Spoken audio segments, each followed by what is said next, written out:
There is one experience that every human shares, of every language and culture, the experience of birth. Our recollections of birth are hazy at best.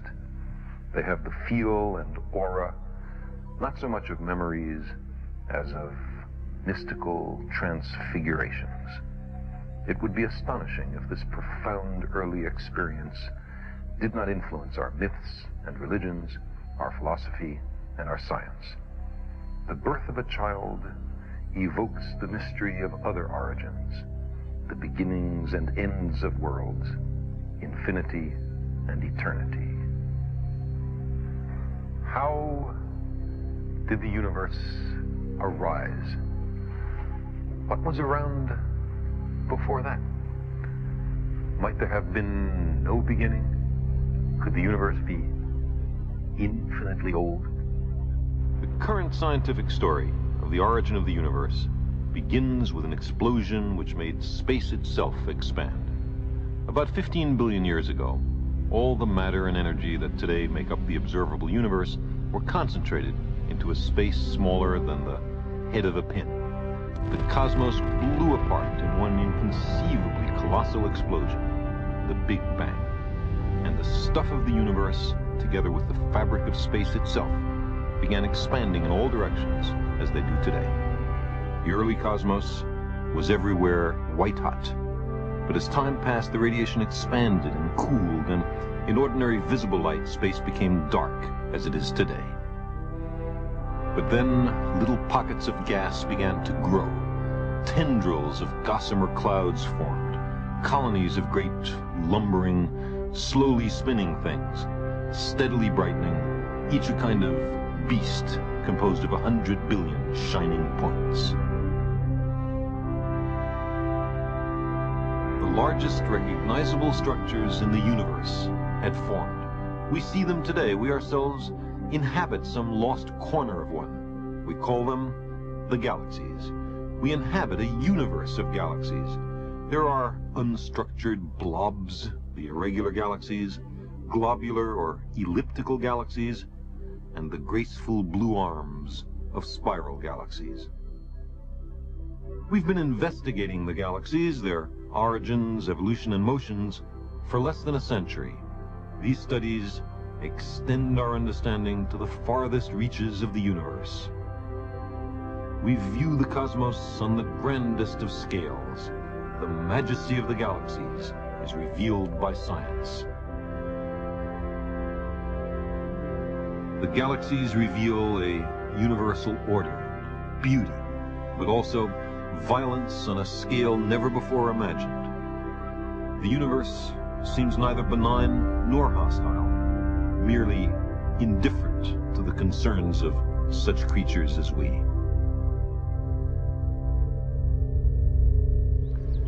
If the general picture, however, of a Big Bang followed by an expanding universe is correct, what happened before that? Was the universe devoid of all matter and then the matter suddenly somehow created? How did that happen? In many cultures, the customary answer is that a god or gods created the universe out of nothing. But if we wish to pursue this question courageously, we must, of course, ask the next question. Where did God come from?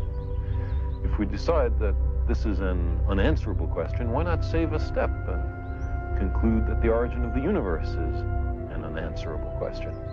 Or, if we say that God always existed, why not save a step and conclude that the universe always existed?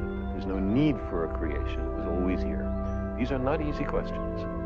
Cosmology brings us face to face with the deepest mysteries, with questions that were once treated only in religion and myth.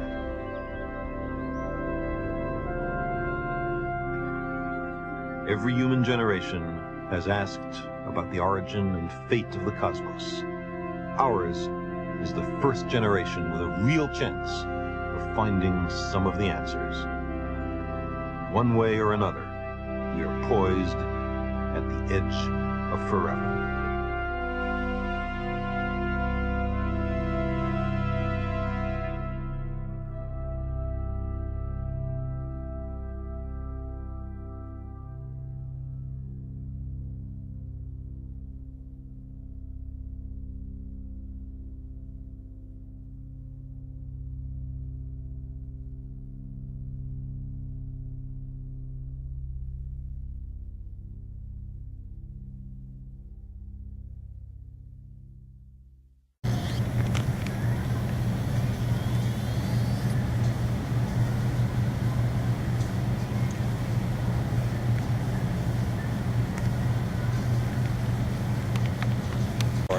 After the success of his dark nuclear comedy, Dr. Strangelove, Stanley Kubrick began a major motion picture.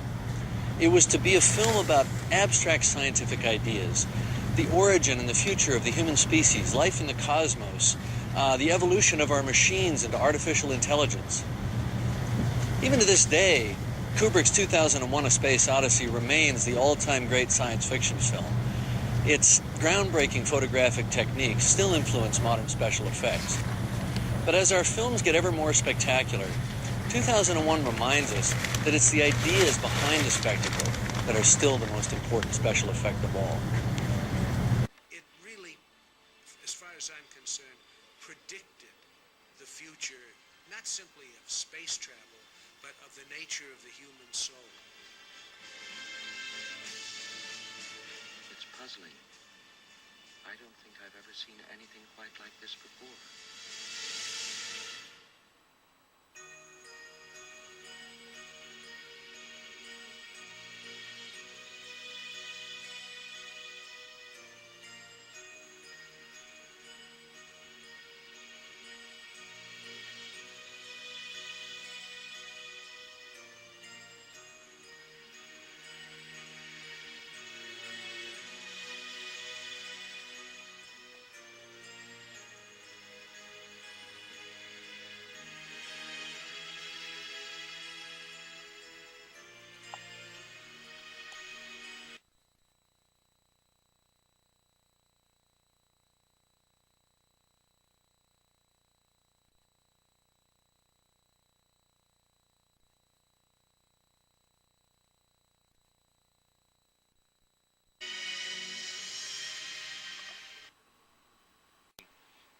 New audience started showing up in that month.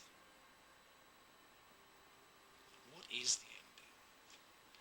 Why did Stanley design it the way he did? Is there an ending? That's the other thing. Is it a precursor to another film? Is it really the ending? The Star Child, is the Star Child the beginning of the next evolution? Yes is the answer. Yes, yes, yes, and yes is the answer to all those theories.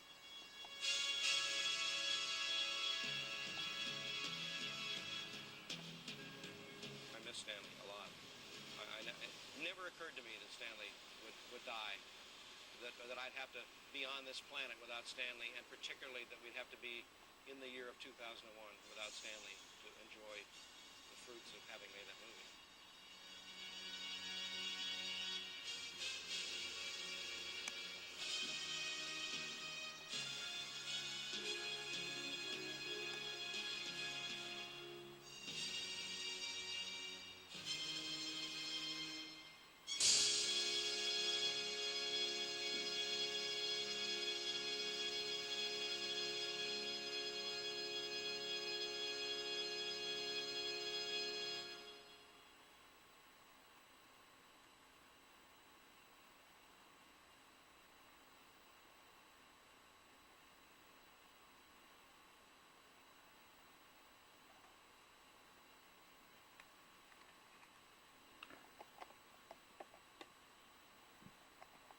September 1977 Voyager spacecraft carries a disk, sounds from Earth, with a message from President Jimmy Carter.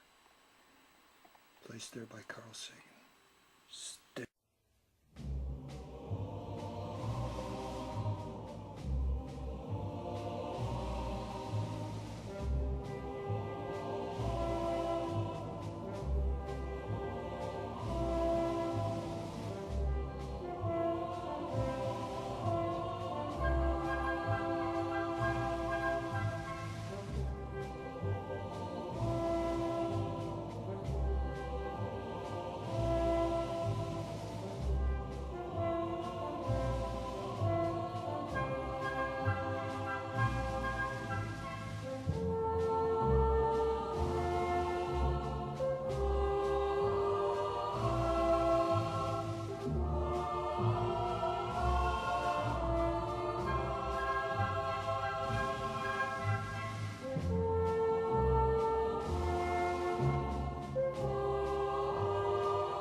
Okay, let's go to Carl Cameron. Excuse me just for a second, Fred. Carl Cameron is in the rotunda, and President Obama is going to be walking through there in a moment, heading over to Statuary Hall in the lunch. Carl, set the scene. Well, Chris, we've seen quite a bit of activity in the last couple of minutes, and as we wait for the president to now leave the president's office on the Senate side of the Capitol building, I want to show you the opposite door of the rotunda.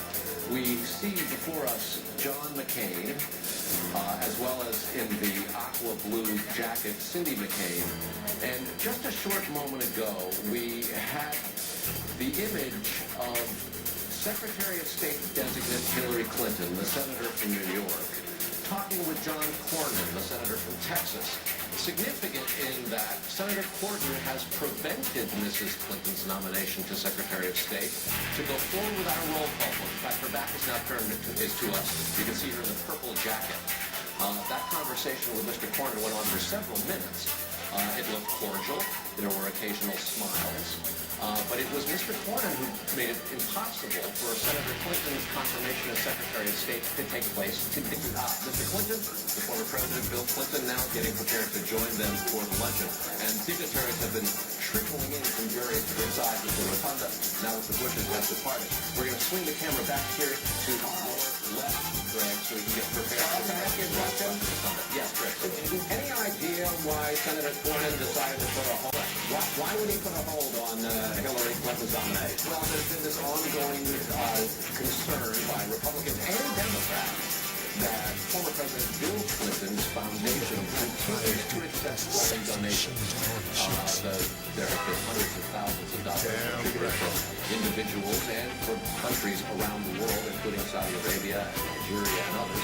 And that's raised concern for members of both parties that there could be a perceived conflict of interest if international citizens can donate thousands of dollars to former President Bill Clinton's foundation.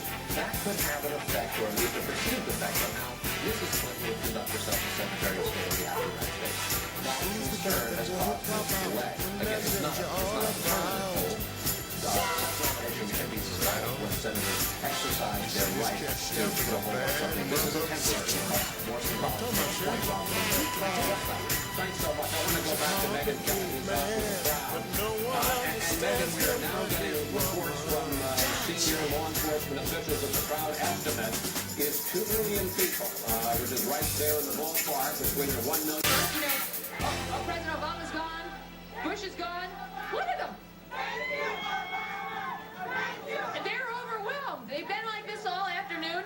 The enthusiasm is palpable. There's really no stopping the freight train that are Obama supporters here today. And I have to tell you, Chris, all week long, my morning co-host Bill Hemmer and I have been having an argument. Would you come out to the mall just to observe the events if you couldn't have a first-hand view of the actual swearing in? I said, no way. Who wants to deal with the crowds, the cold? He said, oh, you guys do it just for the experience. I said he was wrong. I am willing to admit on national television today, he was right. I was wrong. To be in the midst of those millions with all the American flags waving, with a smooth and peaceful transition of power, it was something I will never forget. And I don't think these people here will either, Chris. Megan, was there any particular line in President Obama's speech that seemed to strike a particular chord with the crowd around where you were? The references, our patriotism, but that one particular line where he talks about not compromising our values to protect our safety got a big reaction from this crowd. And I will say, I asked these folks how they felt about the Chief Justice flubbing the oath a little bit, which for me, as somebody who covered the Supreme Court, was a bit of a surprise. They felt the way I felt, which was, it's nice to see that even the Chief Justice of the United States and our new president can get a little nervous on the big days. You know, Megan, I have to say, I'm not sure that Barack Obama really is the President of the United States because the oath of office is set in the Constitution. And I wasn't at all convinced that even after he tried to amend it, that John Roberts ever got it out straight and that Barack Obama ever said the prescribed words. I suspect that everybody is going to forgive him and allow him to take over as president. But I'm not sure he actually said what's in the Constitution. If it ever got to the Supreme Court, you have to know there'd be at least one. That's right. That's true. We're saying, Megan, that if the Supreme Court, that John Roberts will definitely vote that yes, he has taken the proper oath of office. That's a very good one. That sounds like a case for Kelly's court.